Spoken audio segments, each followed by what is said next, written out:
মেয়েদের ভোট কলমে ডক্টর শিবাজি বসু।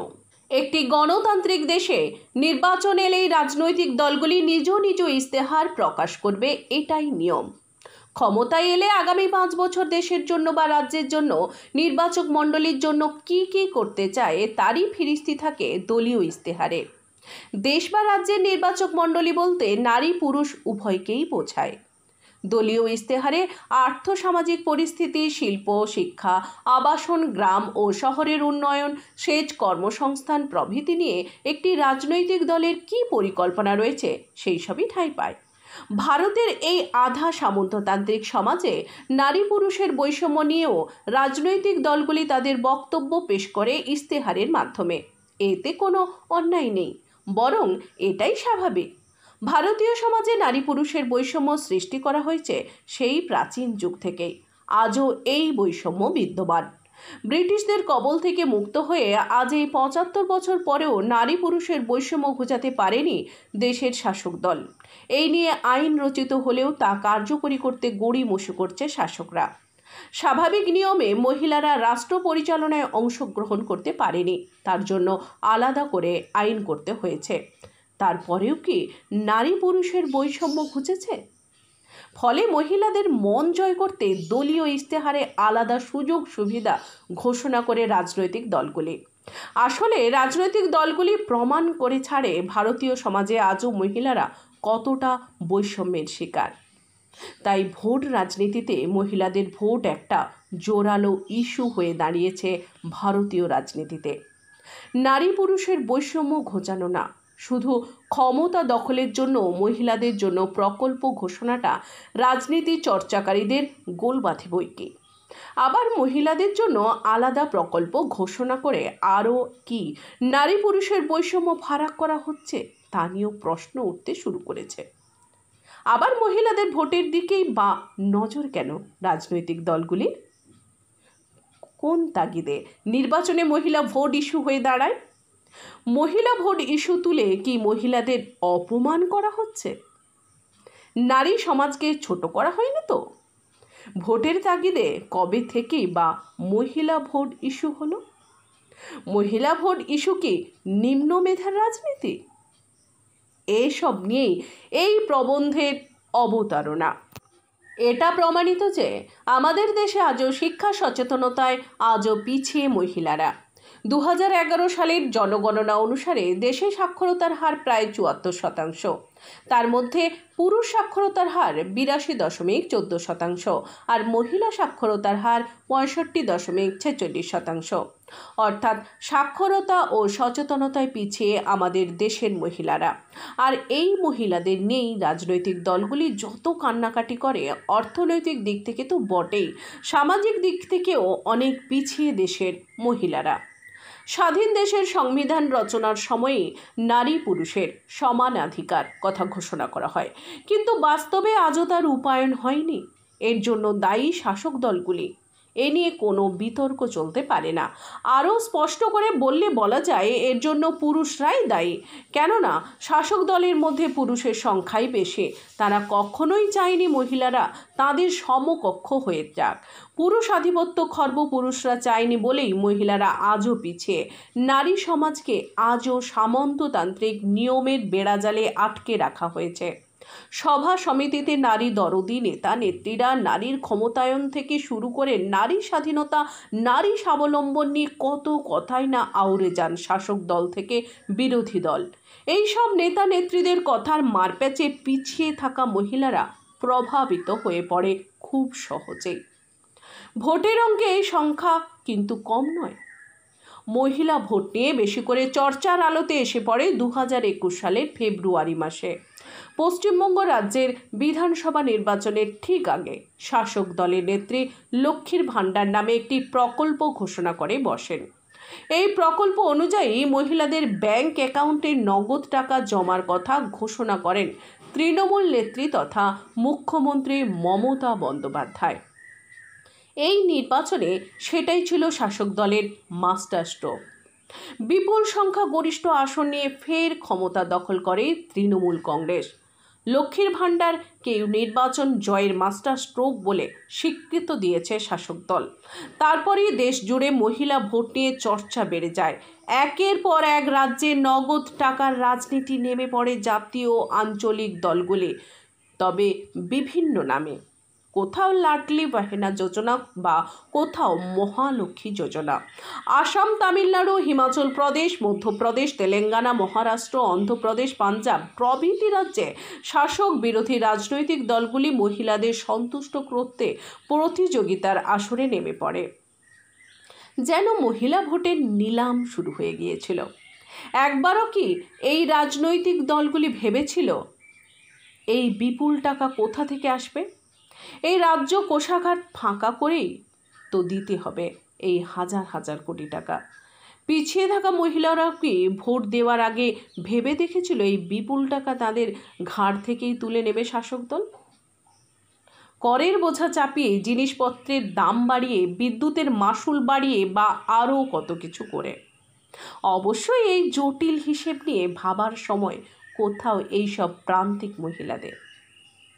স্বামীর যে নগদ টাকা তাদের হাতে তুলে দিতে পারেন, স্বামীরা যে নগদ টাকা তাদের হাতে তুলে দিতে পারেনি তা তুলে দিচ্ছে শাসক দল।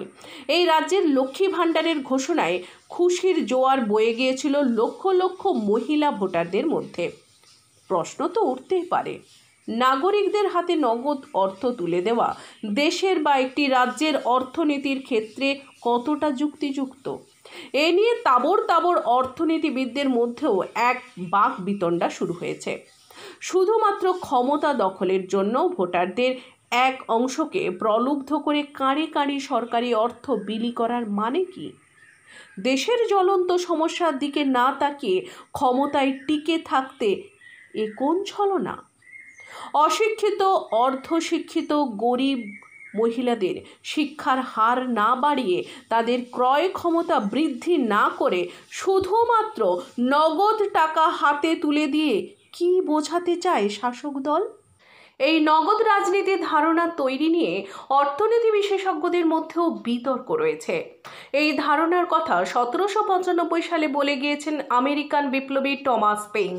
তিনি যুক্তি দিয়ে বলেছেন, প্রত্যেক ব্যক্তি তার ধনী বা গরিব হন, অর্থ পাওয়া উচিত অভিমানজনক সামাজিক পার্থক্য প্রতিরোধের জন্য। একই কথার প্রতিধ্বনি করেছেন বিশিষ্ট ইংরেজ লেখক টমাস পেশ। নোবেলজয়ী অর্থনীতিবিদ এস্তর দুফলো নাগরিকদের হাতে বিনা শর্তে নগদ দেওয়ার পক্ষে সওয়াল করেছেন। তিনি এক সাক্ষাৎকারে বলেছেন, গরিব মানুষের হাতে নিঃশর্তে নগদ টাকা তুলে দিলে তারা সেই টাকার যথেষ্ট সদ্ব্যবহার করতে পারেন। এর ফলে মানুষের ক্রয় ক্ষমতা বাড়ে আর বাজারে তার প্রভাবও পড়ে। আনন্দবাজার পত্রিকা 23 জুন 2024। এস্তর দুফলো কিন্তু কখনোই বলেননি যে কেবলমাত্র মহিলাদের হাতে বিনা শর্তে নগদ টাকা দেওয়ার। ভারতের রাজনীতির কারবারিরা রাজনৈতিক ফায়দা তুলতে কেবলমাত্র মহিলাদের টার্গেট করেছেন। লক্ষ্য মহিলা ভোট। এর দ্বারা রাজনীতির কারবারিরা ক্ষমতা দখল করতে মহিলাদের আর্থিক দুর্বলতাকে সিঁড়ি হিসাবে ব্যবহার করতে চেয়েছেন। এই বিনা শর্তে নগদ অর্থের দান প্রথা নিয়ে সন্দেহ প্রকাশ করেছেন আরেক নোবেলজয়ী অর্থনীতিবিদ অমর্ত্য সেন। অনেকে অবশ্য এই নগদ অর্থ প্রদানের ধারণাকে ইউনিভার্সাল বেসিক ইনকামের সঙ্গে তুলনা করেছেন। দুটো অবশ্য এক জিনিস যে নয় তা প্রমাণ করেছেন কলকাতার ISI এর অধ্যাপক অতনু বিশ্বাস। তিনি এই ধরনের নগদ অর্থ প্রদানকে আংশিক UBI বলেছেন। যাই হোক, একটা দরিদ্র পরিবারে এক বা একাধিক মহিলার হাতে 1000 টাকা মোটেই কম নয়, খুশি হওয়ারই কথা। রাজ্য কোষাগার থেকে কোটি কোটি টাকা বের হয়ে যাচ্ছে, তা নিয়ে ভাবার সময় কোথায় একজন প্রান্তিক মহিলা? একটা প্রশ্ন করা যেতেই পারে, নিজে পরিশ্রম করে 1000 টাকা উপার্জন করা আর কারো দানের 1000 টাকা গ্রহণ সমমূল্যের হতে পারে? নিজের পরিশ্রমজনিত উপার্জনে যে আত্মমর্যাদা ও আত্মসুখ মিশ্রিত থাকে তা কি পাওয়া যায় কারো দান গ্রহণে? মহিলা হোক বা পুরুষ, কাজ চায়, কারো দান অনুকম্পা হয়ে থাকতে চায় না। যিনি দান প্রদান করেন কোনো না কোনো সময় খোঁটা দিতে পিছুপা হন না। মনে করুন, শাসক দলের সভায় মহিলাদের বারবার লক্ষ্মী ভাণ্ডারের কথা মনে পড়িয়ে দেন নেতা নেত্রীরা। যে মহিলাদের নাম লক্ষ্মী ভাণ্ডারের তালিকায় রয়েছে তাদের মিটিংয়ে যাওয়ার জন্য শাসক দলের পক্ষ থেকে কী রূপ তাড়া দেন বা কী ধরনের চাপ তৈরি হয় তা ভুক্তভোগীরাই জানেন। অর্থাৎ মেয়েদের ভোট আসলে রাজনীতির ভোট, কোনো উন্নয়নের স্বার্থে ভোট নয়, এটা নিশ্চিত করেই বলা যায়। এই নগদ অর্থের রাজনীতি এতটাই সফল ভোট রাজনীতির নজির হয়ে উঠেছে যে কোনো রাজনৈতিক দলই, এমনকি বামপন্থী দলগুলো বিরোধিতা করতে পারছে না।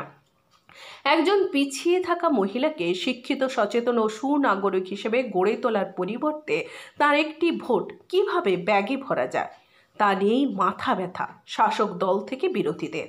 অর্থাৎ একটি মহিলা ভোটের দাম যেন হয়ে দাঁড়িয়েছে 500 থেকে 1000 টাকা। ভোটের ডাকে কাঠি পড়লেই মহিলা ভোট কেনার নিলাম হয়ে যায়, ঠিক যেন IPL ক্রিকেটের প্লেয়ার কেনার মতোই। মেয়েদের ভোট রাজনৈতিক দলগুলির কাছে কতটা গুরুত্বপূর্ণ তা দেখিয়েছেন বিশিষ্ট সাংবাদিক স্বাতী ভট্টাচার্য তার একটি লেখায়। ISI এর অধ্যাপক শুভময় মৈত্র এই ধরনের রাজনীতিকে নিম্ন মেধার রাজনীতি মনে করেছেন। কীরকম? তিনি একটি সুন্দর ব্যাখ্যা হাজির করেছেন। এই নিয়ে তিনি বলেছেন, একটা 11 মাসের শিশুর হাতে কিছু ছুঁড়ে ফেলতে শেখা যেমন, ঠিক সেই মাপের বুদ্ধিতে কোষাগারে জমে থাকা কোটি কোটি টাকা বিলি করতে পারেন একজন রাজা বা শাসক। ঠিক যেমন অনেক বুদ্ধি ও মেধা আর পরিশ্রম দিয়ে বানানো হয়েছিল পারমাণবিক বোমা, আর সেই বোমা ফেলতে কোনো পরিশ্রমী ব্যয় করতে হয়নি রাষ্ট্রনায়ককে।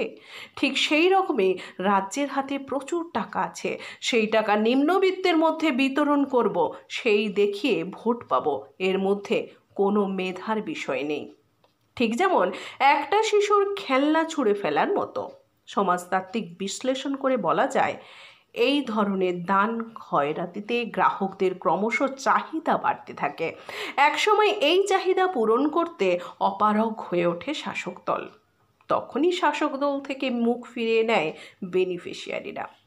তখন চাহিদা ও চাহিদা পূরণের মধ্যে একটা শূন্যতা বা গ্যাপ তৈরি হয়। এই গ্যাপকে বলা হয় কনকমিটেন্ট ভেরিয়েশন। এইসব 7-5 না ভেবে শুধুমাত্র ক্ষমতা দখলের জন্য বা টিকে থাকার জন্য এই নগদ রাজনীতি আদতে রাজনৈতিক সংস্কৃতিরই ক্ষতি করা হয়।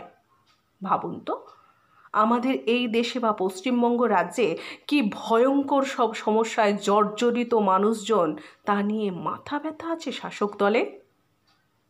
মহিলাদের ভোট রাজনীতি দাবা খেলার বোর্ডে করা হচ্ছে, তা কি খুব সুখকর?